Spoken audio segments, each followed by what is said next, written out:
sebelum memulai pembelajaran, mungkin Ibu akan absen terlebih dahulu ya untuk mengecek siapa saja yang akan masuk. Yang pertama Adinur ada? Ajeng? Suaranya yang kecil ya, kedengaran. Aulia? Cucu? Davina? Delia? Diana? Dita? Erwin?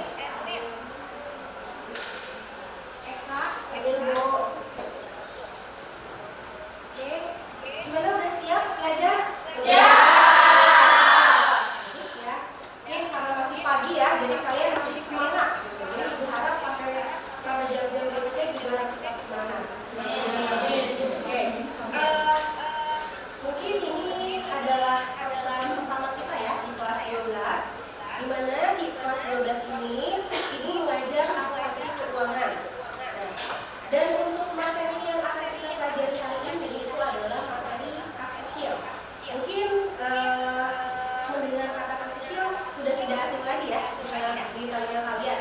Karena materi kas kecil ini sebenarnya sudah pernah juga dibahas ya di kelas 10 dan kelas 11. Jadi di kelas 12 ini kita akan kembali belajar mengenai materi kas kecil. Adapun tujuan nantinya itu setelah mengikuti pembelajaran ya, diharapkan kalian itu dapat menjelaskan apa itu kas kecil, kemudian juga dapat menjelaskan metode dalam pencatatan kas kecil. Karena dalam pencatatan kas kecil itu kan ada dua metode ya, dana tetap dan tidak tetap.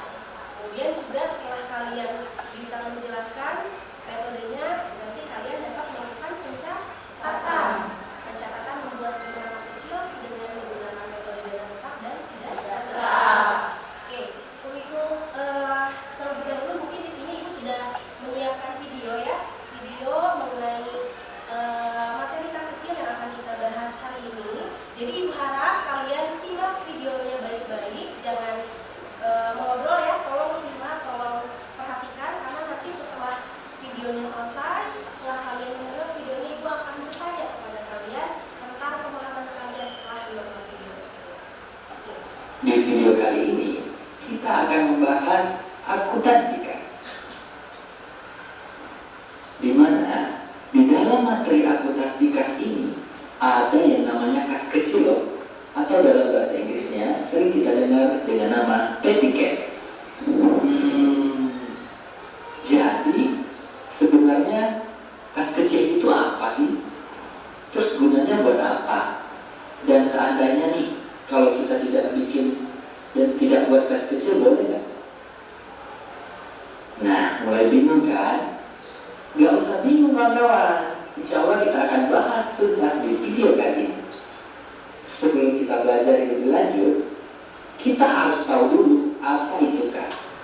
Berdasarkan standar akuntansi keuangan, pengertian kas adalah harta perusahaan yang berfungsi sebagai alat tukar dan dapat memberikan dasar bagi pemahaman akuntansi. Artinya, kas adalah suatu harta yang paling siap untuk digunakan sebagai alat pembayaran. Jadi, kas kecil itu apa sih? Terus bedanya kas yang kita bahas barusan dengan kas kecil apa? Jadi gini kan kawan, saya kasih ilustrasi begini ya, biar kawan-kawan bisa berimajinasi dan memahami apa itu kas kecil. Misal, saya namakan kas tadi yang barusan kita bahas itu dengan nama kas besar. Ingat ya, kas besar ya. Jadi, kas kecil itu adalah bagian dari kas besar yang tadi itu loh kawan-kawan. Misal, perusahaan XYZ punya kas besar, kita anggap 100 juta nih, terus disimpan di brankas. Kemudian dari bagian akuntansi minta uang buat bayar listrik, kita anggap 500.000 ya. Terus besoknya bagian akuntansi asuransi minta lagi nih buat bayar rental mobil 750.000. Alangkah ribetnya kalau seperti itu ya kawan-kawan. Jadi bayar listrik 500.000 tadi harus buka berangkas dulu baru dibayar. Kemudian bayar rental mobil yang 750.000 tadi buka berangkas dulu baru dibayar. Sangat-sangat tidak efektif dan efisien kawan-kawan. Makanya salah satu fungsi dibentuknya dana kas kecil itu ya untuk mempermudah pembayaran dalam jumlah kecil. Dengan dibentuknya dana kas kecil dapat mengurangi resiko. Resiko apa sih? Mana yang lebih berisiko jika setiap hari kita harus buka berangkas? Tentu akan jauh lebih aman jika ada dana kas kecil kan kawan-kawan. Nah, sampai sini sudah paham kan? Kas kecil itu dibentuk untuk apa dan manfaatnya buat apa? Terus nih, kalau seandainya kita tidak bentuk dana kas kecil, gimana? Boleh nggak? Ya jawabannya boleh-boleh aja sih. Karena kan ini sifatnya opsional. Jadi balik lagi ke fungsi dibentuknya dana kas kecil tadi kawan-kawan. Fungsinya yaitu untuk mempermudah pembayaran dalam jumlah kecil. Jadi kalau malah mempersulit, malah terjadinya penyelewengan, ya jangan dibentuk. Sesuai dengan kebijakan manajemen masing-masing saja kawan-kawan, mau dibentuk atau tidak. Jadi kalau ada toko kelontong nih tidak bentuk dana kas kecil karena memang perputaran dananya kecil, ya tidak masalah kawan-kawan, nggak berdosa kok. Dalam pembentukan, penggunaan dan pengisian kembali dana kas kecil ada dua metode kawan-kawan yang bisa dipakai. Yang pertama, impress fund system atau yang sering kita kenal dengan sebutan sistem dana tetap. Kemudian yang kedua, fluctuation fund system atau sistem dana tidak tetap. Yang pertama, kita akan bahas metode sistem dana tetap. Kenapa namanya sistem dana tetap? Ya karena dana kas kecilnya selalu tetap kawan-kawan. Saya kasih ilustrasi ya. Perusahaan X, Y, Z setelah ada kebijakan manajemen membentuk dana kas kecil dan menganut sistem dana tetap. Pada saat pembentukan, manajemen membentuk dana kas kecil sebesar 5 juta rupiah. Kemudian dipakai untuk beberapa transaksi. Misal, bayar listrik 2 juta. Kemudian bayar rental mobil 1 juta. Karena sisa dana tinggal 2 juta, maka manajemen mengisi kembali dana kas kecil sebesar 3 juta. Loh, kenapa 3 juta? Karena manajemen menganut sistem dana tetap.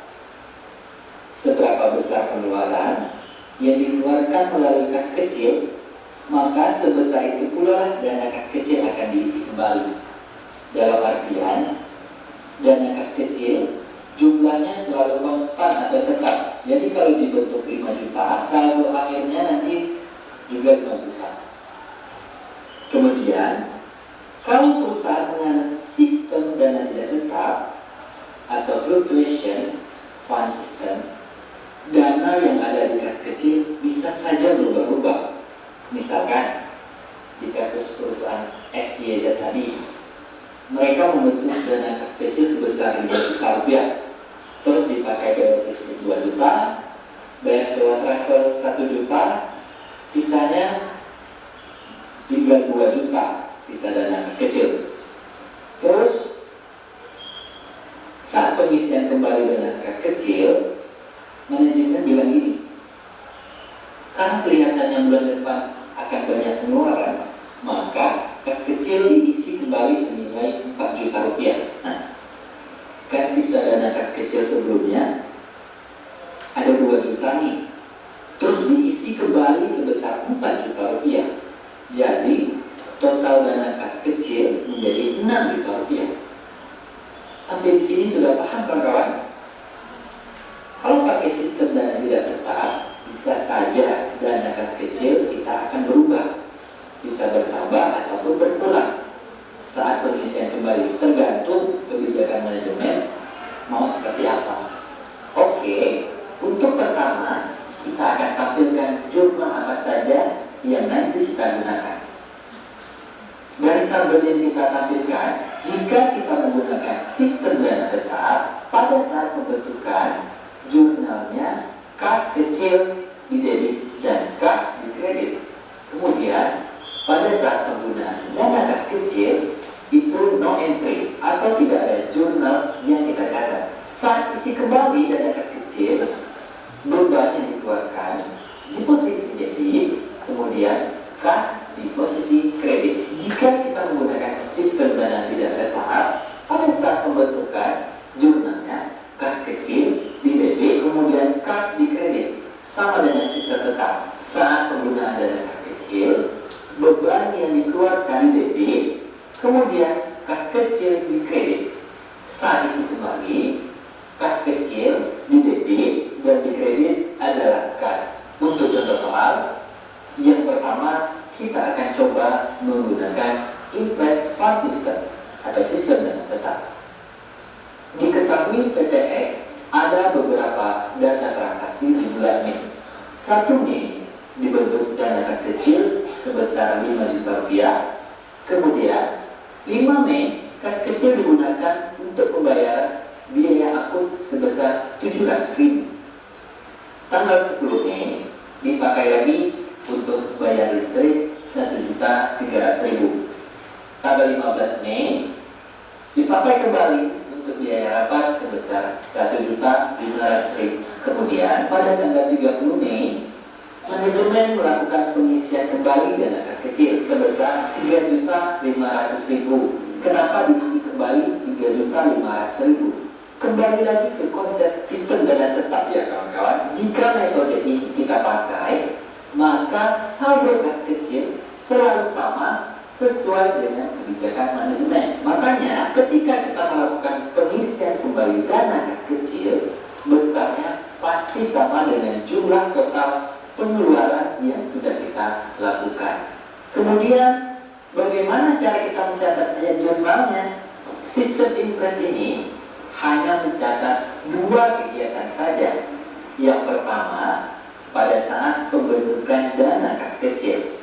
Kemudian yang kedua pada saat pengisian kembali dana kas kecil. Untuk ayat jurnal pertama, pada saat pembentukan dana kas kecil di debit sebesar 5 juta rupiah, di kredit adalah kas sebesar 5 juta rupiah. Ingat ya, kas di sini, kas yang di posisi kredit itu adalah kas besar ya maksudnya. Kenapa ya? Kas kecil itu di debit?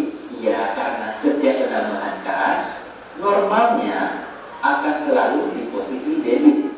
Dalam kasus ini yang bertambah adalah akun kas kecilnya. Kemudian kenapa pula kas atau kas besar di kredit? Ya karena kas besar kita berkurang jumlahnya karena membentuk dana kas kecil tadi. Pada saat transaksi yaitu no entry karena tidak ada jurnal. Kemudian jurnal pada saat pengisian dana kas kecil kembali, semua beban yang telah kita keluarkan di debit, biaya akun 700.000, 10 Mei bayar listrik 1.300.000, 15 Mei biaya rapat 1.500.000. Lalu kreditnya adalah kas. Kenapa kas bukan kas kecil? Karena pada saat pengisian kembali, dana yang berkurang di kita adalah dana kas atau kas besar. Jadi kas besar berkurang jumlahnya dan kas kecil akan bertambah jika mengisi kembali. Kemudian jika kita menggunakan metode Fluctuation Fund System atau sistem dana tidak tetap, untuk proses pencatatannya dilakukan layaknya akuntansi normal, kawan-kawan. Misal, PTX bentuk dana kas kecil 5 juta rupiah, biaya angkut 700.000, bayar listrik 1.300.000, bayar biaya rapat 1.500.000. jurnal untuk pencatatan pembentukan dana kas kecil sama dengan sistem impres atau sistem dana tetap, yaitu kas kecil di debit 5 juta rupiah, kas atau kas besar di kredit sebesar 5 juta rupiah. Pada saat transaksi kita langsung melakukan pencatatan. Jurnalnya seperti ini.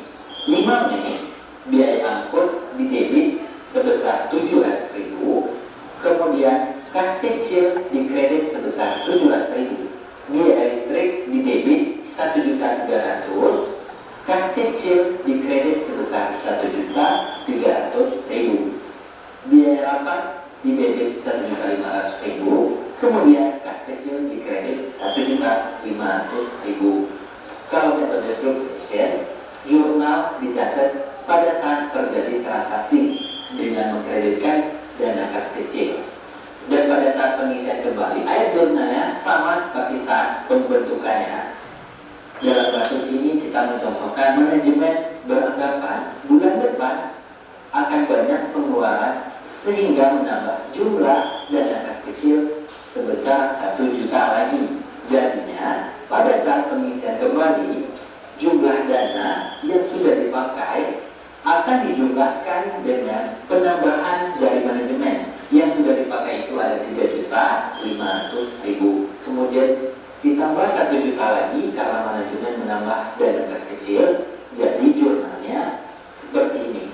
Kas kecil di debit 4.500.000, kemudian di kredit kas 4.500.000. Untuk memahami sistem dana tetap dan sistem dana tidak tetap. Oke ya, baik. Tadi kalian sudah menyimak video yang Ibu sudah tampilkan di depan. Sekarang Ibu ingin bertanya ya kepada kalian. Coba dari video yang tadi kalian sudah simak di depan itu, sudah jelas ya, ini adalah materi apa tadi? Kas kecil. Coba siapa yang mau mendefinisikan apa itu kas kecil? Coba siapa yang mau? Jaka, jadi apa? Menurut kamu daripada hasil nonton video di depan, kamu bisa mendefinisikan apa itu kas kecil? Ya, saya jadi tahu apa itu kas kecil. Jadi tahu. Ya, Kalau misalkan tahu berarti apa itu kas kecil ya? dana yang dikeluarkan perusahaan untuk pengeluaran yang dana kecil. Ya, jadi dari penjelasan Jara bisa dipahami nggak? Bisa. Jadi dana kas kecil itu adalah dana yang dibentuk oleh perusahaan di mana digunakan untuk pengeluaran-pengeluaran yang jumlahnya itu relatif kecil.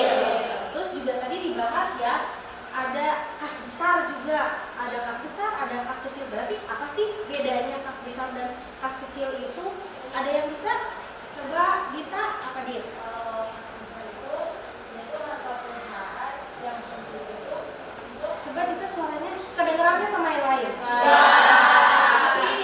Supaya terdengar sama yang lain. kalau kas besar itu adalah perusahaan yang fungsinya itu untuk alat pembayaran utama. Nah, sedangkan kalau kas kecil itu yaitu dana yang dibentuk oleh perusahaan dari kas besar itu sendiri untuk melakukan pembayaran juga, tapi pembayarannya itu untuk nominal-nominal yang relatif kecil. Betul ya, berarti tadi bisa menyimak ya dan bisa menyimpulkan. Oh ya, kasih tepuk tangan tadi lupa ya. Apresiasi ya teman-teman kalian yang sudah bisa menjelaskan, artinya berarti dari tadi video yang sudah kalian tonton itu kalian menyimak dan kalian memahami ya. Jadi betul. Jadi di mana kas kecil itu adalah bagian dari kas besar yang digunakan untuk pengeluaran-pengeluaran yang jumlahnya kecil.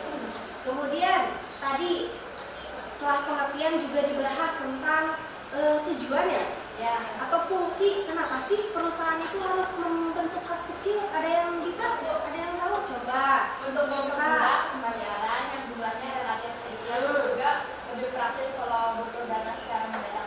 Ya, betul ya. Kasih tepuk tangan. Apabila itu ya. Jadi ada lagi nggak selain Nita? Ada lagi yang bisa menjelaskan fungsi dibentuknya kas kecil? Tidak ada. Tapi tadi sudah tepat ya. Jadi fungsinya itu yang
di depan ada pencatatan atau metode pencatatan menggunakan dua metode ya tadi itu ya. Ada metode dana tetap dan tidak tetap. Nah, bedanya apa sih? Ada yang bisa menjelaskan nggak perbedaannya? Tadi kan katanya kalau dana tetap mah jumlah dananya itu relatif tetap. Kalau yang fluktuasi atau yang tidak tetap itu jumlah dananya berubah-ubah atau tidak tetap. Nah, kenapa sih bisa terjadi seperti itu? Ada yang bisa menjelaskan nggak? Aduh. Coba Neng. Apa Neng? Perbedaannya itu saat pengisian kembali dana guys bro. Jadi kalau dana tetap itu pengisiannya itu sesuai yang dipakai atau dikeluarkan. Kalau dana tidak tetap itu pengisiannya tidak sesuai dengan yang dikeluarkan ya. Bisa berubah gitu ya. Jadi mengakibatkan nanti saldo akhirnya juga berubah. Ya ini juga sama betul. Pasti teman-teman. Berarti udah paham ya. Jadi tadi kan ada pendapatan yang metode dana tetap dan tidak tetap dan perbedaannya itu apa. Terus kalau misalkan ditanya lagi nih, jadi boleh nggak sih kalau misalkan perusahaan itu tidak membentuk dana kas kecil? Boleh. Kenapa boleh? Nggak dosa. Tadi katanya di video katanya kalaupun tidak membentuk dana kas kecil tidak dosa ya. Ya betul ya, tidak dosa karena ya tidak apa-apa. Kalaupun misalkan perusahaan tidak mau membentuk dana kas kecil karena itu kan dibalik lagi tadi fungsinya opsional ya, pilihan dari perusahaan itu sendiri biasanya disesuaikan dengan kebutuhan. Kalau memang perusahaan yang membutuhkan dana kas kecil ya maka perusahaan tersebut akan membentuk dana kas kecil. Tapi kalau tidak ya tidak gitu ya. Oke, mungkin tadi bisa Saya ya. kasih satu. Berarti dari hasil menyimak videonya kalian sudah paham ya. Tapi ibu juga di sini juga sudah menyiapkan ada PowerPoint ya. Ini sama sih sebenarnya PowerPoint ini masih berkaitan dengan materi kas kecil yang tadi. Ya, jadi ibu akan supaya lebih jelas lagi ya materi kas kecilnya. Tadi kan lewat video nih. Nah sekarang ibu jelaskan kembali di sini dengan bantuan PowerPoint. Lihat.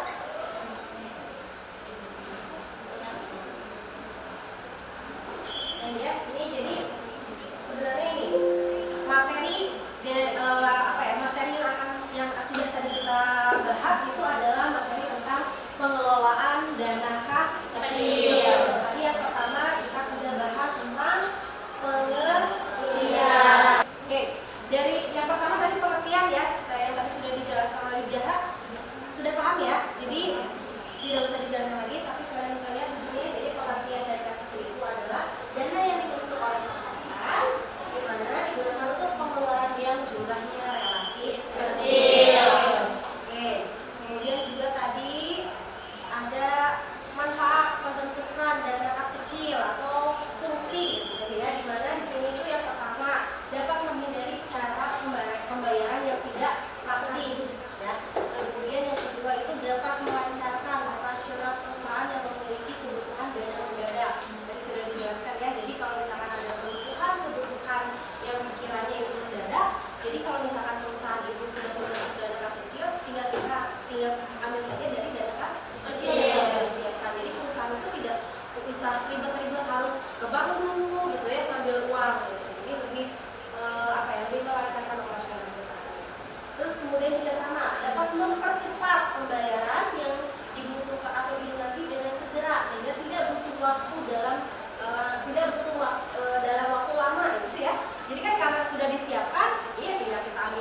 pengeluaran menggunakan dana kas kecil dan ada pengisian kembali. Bedanya apa? Metode dana tetap dan tidak tetap. Kalau di metode dana tetap, pencatatan itu hanya dilakukan pada saat pembentukan dana kas kecil dan pada saat pengisian kembali. Di mana jika ada transaksi pengeluaran menggunakan dana kas kecil maka tidak dibuat jurnal. Ya, nah ini jurnalnya ini ya kalau misalkan menggunakan dana tetap. Nah bedanya dengan yang metode dana tidak tetap, kalau yang metode dana tidak tetap, jadi pada saat terjadi transaksi itu langsung di jurnal, atau langsung dicatat sesuai dengan pengeluaran digunakan menggunakan kas kecil. Nah perbedaan juga dapat dilihatnya dari dua ya. Kalau untuk pembentukan dana kas kecil mungkin jurnalnya sama ya, metode dana tetap dan tidak tetap. Nah perbedaannya terletak di transaksi dan pengisian kembali. Tadi di transaksi kalau yang metode dana tetap itu tidak di jurnal, kalau yang dana tidak tetap itu di jurnal. Nah perbedaan kedua itu di pada saat pengisian kembali. Nah kalau di pengisian kembali dengan menggunakan metode dana tetap, jadi kita mendebet beban-beban atau semua pengeluaran yang kita gunakan menggunakan kas kecil, baru yang di kredit itu adalah kas. Kalau menggunakan dana tidak tetap, jurnalnya yang didebet itu adalah kas kecil dan yang dikredit adalah kas. Jadi untuk pencatatan pengisian kembalian dana tidak tetap sama ya seperti yang pembentukan dana kas kecil ya. Itu perbedaannya ya, bisa dianalisis sama kalian ya. Jadi nanti kalau misalkan diberikan soal, kalian harus bisa membedakan jurnalnya gimana pencatatan menggunakan dana tetap dan tidak tetap. Sampai situ paham? Ya, masih paham ya. Nah ini juga selanjutnya ada pemeriksaan saldo kas kecil biasanya ya. Saldo kas kecil juga harus diadakan pemeriksaan atau mungkin nama pemeriksaan audit ya, diaudit ya, diperiksa. Nah, nanti ketika kita melakukan pemeriksaan dana saldo kas kecil, kita akan memperoleh saldo kas kecil di akhir periode itu berapa. Jadi bisa dilakukan dengan cara seperti ini ya. Jadi disimak ya, pemeriksaan saldo kas kecil melalui catatan pembukuan yang secara dibuat dengan struktur seperti ini. Jadi yang pertama itu kalian masukkan dulu saldo awalnya berapa ya. Saldo awal itu berarti saldo pembentukan dana kas kecilnya. Disimpan di sini. Kemudian kan ada penerimaan kas selama 1 bulan atau misalnya penerimaan di sini mungkin yang pengisian kembali ya, pengisian kembali dana kas kecilnya berapa, nanti dijumlahkan ini hasilnya, berarti ini ada saldo kas kecil selama 1 bulannya. Kemudian dikurangi dengan pengeluaran selama 1 bulan. Pengeluaran di sini adalah pengeluaran yang menggunakan dana kas kecil ya. Nanti kita kurangi ya dari yang tadi saldo yang tersedia dikurangi dengan pengeluaran, maka nanti diperoleh saldo akhir kas kecilnya berapa. Sampai situ paham ya? Nih, ini dalam pemeriksaan kas kecil. Selanjutnya juga di sini ada selisih kas. Nah, nanti ya, misalkan dalam mencatat kas kecil itu ternyata terjadi yang namanya selisih kas. Sebelumnya ada yang tahu nggak selisih kas itu apa? Dit, apa Dit? Itu perbedaan jurnalnya dengan uang. Nggak terdengar lagi, terdengar tidak? Selisih kas itu adalah perbedaan nominal yang dicatat ya, nominal secara fisikal. Nominal yang ada dan yang tercatat itu berbeda. Ya, jadi selisih kas kecil itu artinya terjadi ketidakcocokan atau tidak sama antara catatan yang ada di pencatatan jumlah kas kecilnya itu ya dengan yang ada secara fisik gitu ya. Jadi ada perbedaan atau selisih itu namanya. Itu dinamakan selisih kas kecil. Nah selisih kas juga itu ada dua, ada selisih kas lebih dan selisih kas kurang. Bedanya apa sih selisih kas lebih dengan selisih kas kurang? Ada yang tahu? Tia, coba Tia, lihat tuh apa perbedaannya selisih kas lebih dan selisih kas kurang Tia?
yang ada secara fisik itu lebih kecil dibandingkan dengan yang tercatat. Artinya kalau misalkan selisih yang fisiknya itu lebih kecil, maka selisih kas tersebut adalah selisih kas kurang. Gitu ya, kalian melakukan analisis seperti itu. Jadi ketika kalian sudah paham materi selisih kasnya, kas lebih dan kas kurang, kalian dapat menganalisis apakah itu selisihnya kas lebih atau kas kurang. Kalau misalkan sudah diketahui ada selisih kas kurang, maka kita masukkan selisih kas kurang tersebut di laporan yang akan mengurangi ya, dan akan mengurangi yang tercatatnya. Maka nanti diperolehlah hasil akhirnya itu adalah saldo kas kecil yang sebenarnya. Di mana saldo kas kecil yang sebenarnya berarti yang tercatat sudah sama dengan yang ada secara fisik. Sampai situ paham? Ya. Ketika misalnya nih di selisih itu berkali-kali ya, itu ada Kalau selisih kas lebih berarti berubah. Ya, kalau ada selisih kas lebih berarti berubah, selisih kas kurang mengurangi. Pokoknya akhir dari hasil laporan terakhir, hasil laporan kas kecil tersebut atau mutasi kas kecilnya akan diperoleh saldo yang sebenarnya. Saldo sebenarnya itu berarti yang tercatat dengan yang ada secara fisik itu berarti jumlahnya sudah sama. Sudah sama jawabannya? Sudah. Kalau sudah sama berarti pengerjaan kalian dalam pelajarannya sudah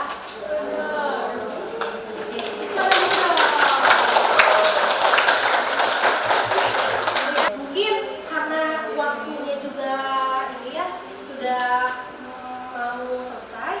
Jadi untuk tugas diskusi kalian ini yang sudah kalian kerjakan ini kan belum dibahas ya. Jadi nanti di pertemuan selanjutnya kita akan bahas sama-sama, kita presentasikan sama-sama. Jadi nanti perwakilan kelompok ke depan untuk presentasikan di pertemuan sebelumnya ya, selanjutnya ya. Karena waktunya untuk sekarang kan tidak cukup ya, bentar lagi sudah mau selesai. Jadi ini masih ada kelanjutannya ya untuk tugas diskusi hari ini. Jadi nanti boleh dikumpulkan dulu. Jadi nanti ibu periksa dulu, nanti di pertemuan selanjutnya kalian akan mempresentasikan hasil yang sudah kalian kerjakan bersama